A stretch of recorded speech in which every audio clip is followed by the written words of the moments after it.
ओम जयंती मंगला काली भद्रकाली कपालिनी दुर्गा क्षमा शिवा दात्री स्वाहा स्वधा नमस्तुभ्यम। नवरात्र के इन पावन पर्वों की शुरुआत के साथ ही आपको हर एक वो मंदिर की इतिहास और पुराणों से रूबरू करवाया रहे हैं हम लोग, लेकिन इस बीच जहां पर आज हम लोग मौजूद हैं उस मंदिर का इतिहास बहुत ही अलग और नायाब देखा जाता है। जी हाँ, दिल्ली से दूर 23 किलोमीटर के आगे जो है डासना देवी मंदिर पड़ता है, जहाँ का इतिहास जो है संपूर्ण रूप से पाकिस्तान से भी कनेक्शन रखता है। आप हैरान हो जाएंगे इस बात को सुनकर, लेकिन ऐसा है।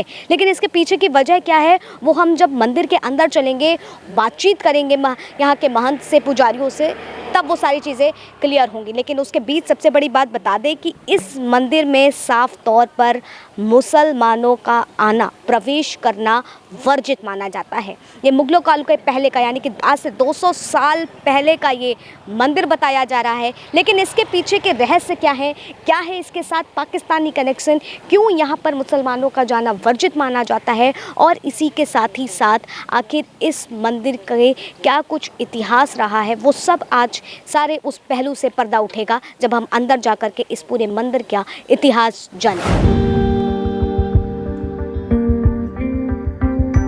हमारे साथ महाराज जी हैं जिनसे हम चर्चा करेंगे और जानेंगे कि क्या कुछ यहाँ का इतिहास है। महाराज जी, आपका स्वागत है बहुत बहुत हमारे चैनल पे। जी जी, बहुत बहुत धन्यवाद जी। महाराज जी, जब हम यहाँ मंदिर आ रहे थे, हमने इसके बारे में कई इतिहासों के बारे में सुना कि यहाँ की एक मूर्ति जो है माता रानी की, वो दुनिया भर में केवल 4 ही जगह पाई जाती है। इसी के साथ साथ सबसे पहले हम यहाँ के इतिहास के बारे में जानना चाहेंगे महाराज जी कि यहाँ का क्या कुछ इतिहास रहा है जो इसको पुराणों काल से भी जोड़ता है। जी जी, देखिए ये मंदिर बहुत पुराना है। यहाँ जो है, जो रावण के पिताजी थे, जो विश्वा पंडित जी थे, उन्होंने अपने हाथों से यहाँ शिवलिंग की स्थापना की। जो देवी की तस्वीर है, जो माँ की तस्वीर है, वो काफ़ी पुरानी तस्वीर है और लगभग 5000 साल पहले की जो प्रमाणित है ये तस्वीर।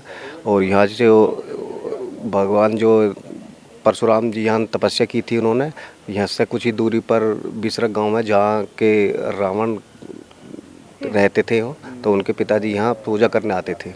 और जैसे ही मुग़ल काल शुरू हुआ तो ये तस्वीर उस टाइम के मौजूदा जो पुजारी थे, उन्होंने ये तस्वीर तालाब में छुपा दी। बराबर में आपने तालाब देखा होगा।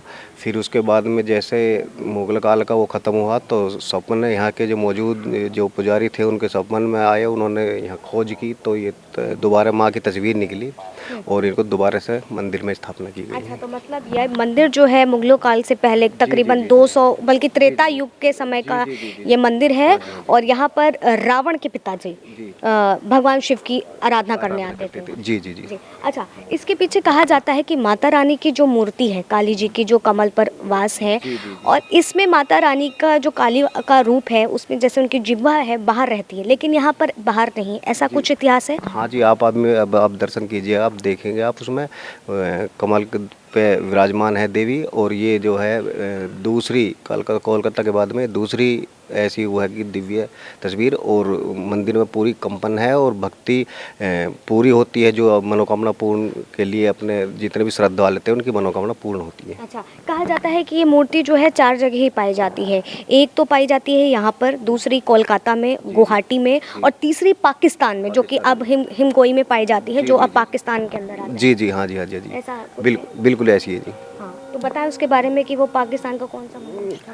वो पाकिस्तान में, अब उसमें है तुम्हारा बलूचिस्तान में है हिमलांगे मंदिर जो है, और हाँ जी, उसमें है एक तस्वीर। और उसके बाद में भारत के अंदर ये कोलकाता और गाजियाबाद में डासना, शिव शक्तिधाम डासना मंदिर है जी। तो देखिए, पाकिस्तान का जो कनेक्शन मैं बात कर रही थी, वो पाकिस्तान का कनेक्शन इस तरीके से इस मंदिर से जुड़ा हुआ है। महाराज जी, हमें ये बताइए कि यहाँ पर कहा जाता है कि पांडव जब अपने वनवास काट रहे थे, वन में छुपे हुए थे, तो उस दरमियान यहाँ पर पूजा करने आते थे। इससे पांडवों काल से भी इसका कुछ इतिहास? हाँ जी, ये काफ़ी पुराना मंदिर है और काफ़ी जगह थी। अब तो यहाँ तो घेर लिया, जो मौजूदा जो हमारे महंत जी, इन्होंने आकर रुकवाई है, बाउंड्री वगैरह करवाई है। नहीं तो यहाँ के 95% मुस्लिम आबादी है, सब तक ख़त्म कर देते। और यहाँ पे जो महाभारत काल में भी जो पांडव जी थे, उन्होंने अपना वनवास के दिन गुजारे हैं यहाँ पर। और ये सब प्रमाणित भी हुआ है। तस्वीर के जितने पुराना मंदिर है उसके जो है ये प्रमाणित है कि 5000 साल पहले की ये तस्वीर मौजूद है। अच्छा, कहा जाता है कि मुगलों ने इस मंदिर पर बहुत आक्रमण किया है इसको हासिल करने के लिए, उसके बारे में कुछ? उस टाइम पे मुगल के तोड़ने का वो था, उसकी वजह से ही ये तस्वीर मुगल ने ध्वस्त कर दिया था मंदिर। मौजूदा जो उस टाइम पे मैन थे उन्होंने तस्वीर को उठाकर बराबर में जो ये जोड़ है यहाँ पे छुपा दिया था। उनके जाने के बाद में जैसे ही सपने में वो दिखाई दिए, यहाँ खुदाई हुई तो उसमें ये तस्वीर निकली और जो ये बराबर में जोड़ है इसमें कमल खिलने लग गया। अब भी आप देखोगे इसमें कोई हमने कोई बोए नहीं है, इसमें कमल की और दूर दूर से यहाँ नहाने के लिए आते हैं जिससे चर्म रोग तक ठीक होते हैं लोग। अच्छा, यहाँ पर एक तालाब है जो वहाँ पर कमल अपने आप ही खिल जाते हैं और उसमें जो भी स्नान करता है उसके चर्म रोग। हाँ जी, हाँ जी, बिल्कुल। अच्छा, तो यहाँ की एक वो भी मान्यता। महाराज जी, जब हम यहाँ पर प्रवेश द्वार से अंदर भीतर की ओर आ रहे थे तो यहाँ पर साफ तौर पे बड़े बड़े बोल्ड में लिखा है कि यहाँ मुसलमानों का आना वर्जित है। उसके पीछे की वजह क्या है? उसके पीछे के यहाँ के आसपास के आबादी तो मैंने आपको बताई 95% मुस्लिम आबादी है। यहाँ के जो मुस्लिम बच्चे हैं वो हमारी बहन बेटियों को छेड़ने के लिए आते हैं, क्योंकि पूजा करने तो मंदिर में आएंगे नहीं। वो अगर पूजा करने आते हैं तो हम मंदिर की वो करेंगे और सबको बुला के पूजा करवाते हैं, उनके अपने अच्छे तरीके ढंग से पूजा करवाते हैं हिंदू रीति रिवाज के। यहाँ क्या करते हैं, वो हमारी बहन बेटे को ताकने झांकने और उन लव जिहाद फैलाने के लिए यहाँ आते हैं। कई बार पकड़े भी गए यहाँ से और हमने परेशान होकर यहाँ लिखवा दिया है कि अब यहाँ कोई मुसलमान का अंदर आना बिल्कुल प्रवेश वर्जित है। ये अगर हाल ही में किया गया है? नहीं, काफ़ी दिन पहले की बात है कि अब हाँ जी, बहुत पहले की। हाँ, इस पर काफ़ी विवाद भी रहा था और उसके ऊपर अब इकट्ठे हुए मौजूदा जो यहाँ के जो मुसलमान के जो विधायक थे वे भी काफ़ी उसमें रहा, चर्चा का रहा था। उतारने की कोशिश करी लेकिन हमारा जो महाराज जी हैं और हम ने ये उतारने नहीं दिया और इस बीच पर अड़ंग रहेंगे कि और ये भी चाहेंगे कि सभी मंदिरों में ये लगने चाहिए। मुग़ल शासनकाल में ये मंदिर कई बार तोड़ा गया। जब लास्ट टाइम ये मंदिर बनाया गया तो उसके बाद यहाँ शेर निवास करने लगा था, जिससे लोग तोड़ने वाले आते थे शेर से डर के भाग जाते थे। शेर ने मंदिर की रक्षा की है, ना कि लोगों ने। अच्छा, मतलब कि मुगल काल ने जब इस मंदिर को हड़पने के लिए आक्रमण किया तो उस दरमियान यहाँ पर माता रानी की सवारी साक्षात आकर के बैठी। जी। शेर रक्षा करता था। शेर के कारण यहाँ जंगल हुआ करता था पहले। अब तो लोग बस गए, लेकिन जंगल हुआ करता था और पहाड़ी थी, यहाँ शेर निवास करता था। उस पहाड़ी थी और जब मुगलों काल ने इसको प्रयास किया तो जी। माता रानी की सवारी ने इस मंदिर की रक्षा की है। अच्छा, और क्या कुछ यहाँ का रहस्य है? यहाँ आपको ने मंदिर देखा होगा भगवान शिव का प्राचीन मंदिर है। भगवान परशुराम द्वारा स्थापित शिवलिंग है वो। आप ये तालाब देखेंगे पीछे, इस तालाब में कितना चर्म रोग का रोगी 5 बार स्नान कर लेता है तो उसका चर्म रोग मिट जाता है। अच्छा, ये यहाँ का चमत्कार है। उसमें क्या है, जब मंदिर तोड़ा गया उस समय का जो वर्तमान पुजारी थे उन्होंने उस तालाब में माँ की प्रतिमा को दबा दिया था। 250 से 300 साल माँ की प्रतिमा उस तालाब में दबी रही है।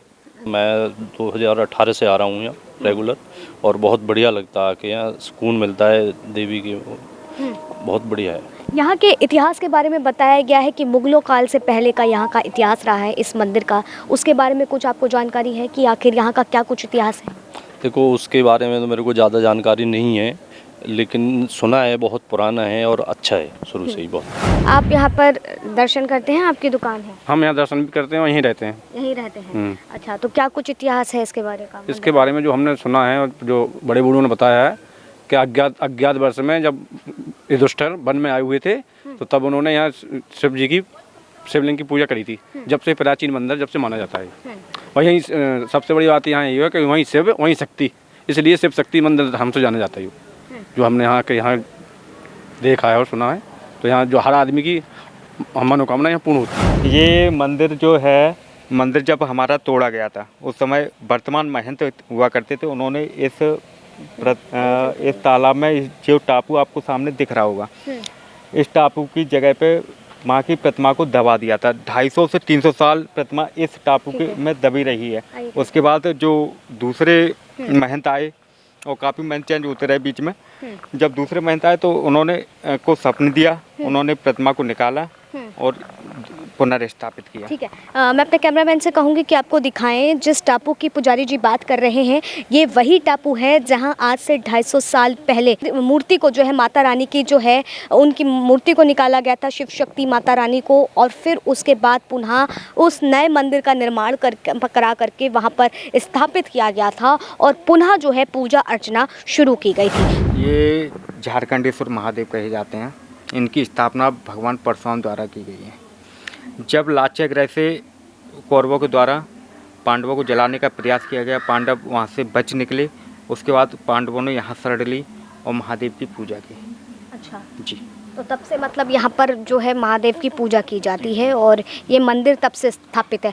मुगल काल के समय भी इस मंदिर को उससे काफ़ी पुराना स्थापित है, क्योंकि भगवान परशुराम द्वारा स्थापित है ये। अच्छा, तो मतलब त्रेता युग के समय का ये मंदिर स्थापित है और जब पांडवों को वनवास मिला था, वनवास के दरमियान वो थे, तो उस दरमियान यहाँ पर वो आकर के पूजा अर्चना करते थे। जी जी जी। अच्छा, कहा जाता है कि इस मंदिर के ऊपर जितनी बार छत खड़ी करने का प्रयास किया जाता है वो प्रयास सफल नहीं होता है। नहीं, बिल्कुल नहीं होता है। यहाँ कई बार छत डालने का प्रयास किया गया, दरार पड़ जाती है उसमें, और जो लोग बनवाते हैं उनके घर पे भी गृह कलेश या कुछ समस्याएं उत्पन्न हो जाती हैं। अच्छा, जी, अब की बार जैसे हम ये बना रहे हैं, आप देख रहे होंगे दोबारा जीर्णोद्धार किया जा रहा है मंदिर का, तो हम गुंबद खड़ा करेंगे, क्योंकि छत तो रुकेगी नहीं, इस चक्कर में गुंबद खड़ा किया जाएगा अब। तो क्या लगता है कि गुंबद यहाँ पर खड़ा हो पाएगा? नहीं, गुंबद तो खड़ा हो जाएगा, अच्छा, छत नहीं डाल सकते, गुंबद खड़ा हो जाएगा। गुंबद तो ये भी है, आप देख सकते हैं पहले से। अच्छा, ये पहले से ही गुंबद बना हुआ है। यहाँ हमारे यहाँ 27 साल के लिए चंडी हवन, बगलामुखी हवन और रुद्राभिषेक, ये दिन का रूल रहेगा। सुबह प्रातः हम महादेव का पहले रुद्राभिषेक करेंगे, उसके बाद चंडी हवन प्रारंभ होगा, और शाम के समय माँ बगलामुखी 27 साल के लिए, जिसका संकल्प होगा केवल मात्र सनातन धर्म रक्षार्थे, सनातन शत्रु विनाशार्थे। कब से करा रहे हैं? ये 27 नवंबर के लगभग चालू होगा और 27 साल तक चलेगा। जिसका उद्देश्य क्या बताया? जिसका उद्देश्य सनातन धर्म रक्षार्थे, सनातन के मानने वाले की माँ रक्षा करे और सनातन के जितने भी शत्रु हैं उनका विनाश करें। माँ बगलामुखी को शत्रु विनाशिनी के नाम से जाना जाता है और अपना स्तंभन की देवी कही जाती है। शत्रु विनाशक, स्तंभन और विजय की देवी। माँ बगलामुखी का स्वरूप भगवान शिव का बागला स्वरूप था, उसकी शक्ति है माँ बगलामुखी। इनको प्रकट करने वाले भगवान विष्णु हैं। कच्छ जो अपनी वर्तमान समय गुजरात में है, बहुत भयानक तूफान से बचने के लिए उनकी साधना की थी। भगवान विष्णु ने इनको उत्पन्न किया था और इस धरती पर माँ बगलामुखी के सबसे पहले उपासक भगवान परशुराम हैं। उसके बाद बहुत से हैं, जैसे रावण भी था उस समय। आप उदाहरण के तौर पर देखेंगे कि जब राम और रावण का युद्ध चल रहा था, उससे पहले राम जाते हैं, रामेश्वरम की स्थापना करते हैं। रामेश्वरम पे महादेव की स्थापना करने के बाद हवन करते हैं। वो हवन जब हम वैदिक परंपरा से कोई भी हवन करते हैं, तो वैदिक परंपरा से एक तरीका होता है हवन करने का कि हमें पत्नी भी चाहिए होती है और यजमान तरीके से बनते हैं।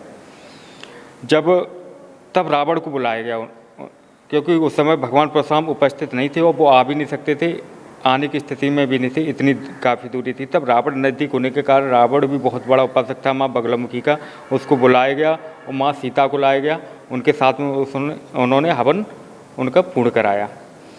उसके बाद जब युद्ध चल रहा था, युद्ध के समय में मेघनाथ ने उच्चाटन किया माँ बगलामुखी का, और जो राक्षस होते थे, हर एक शक्ति की साधना दो तरीके से होती है, सात्विक तरीके से भी होती है और तामसिक तरीके से भी होती है।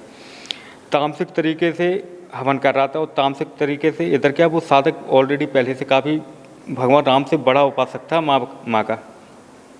जब माँ ने उसकी साधना देखी, लेकिन ये धर्म पे चल रहे थे और वो अधर्म पे चल रहा था, इसके चलते माँ ने इनको दर्शन दिया और इनको बताया कि आप उस हवन को रोक दीजिए। अगर आप उस हवन को नहीं रोकते हैं तो फिर हमें मजबूरन मेघनाथ का साथ देना पड़ेगा, क्योंकि माँ की एक तरीका होता है, माँ होती है, बच्चे दो हों, अच्छे हों या बुरे हों, हमारे लिए सब बराबर होते हैं माँ के लिए। माँ उसका साथ सबसे ज़्यादा देती है जो उसकी सेवा करता है। राम को जब बताया तो राम ने लक्ष्मण को भेजकर उसका यज्ञ विध्वंस कराया। ये विजय की देवी कही जाती है।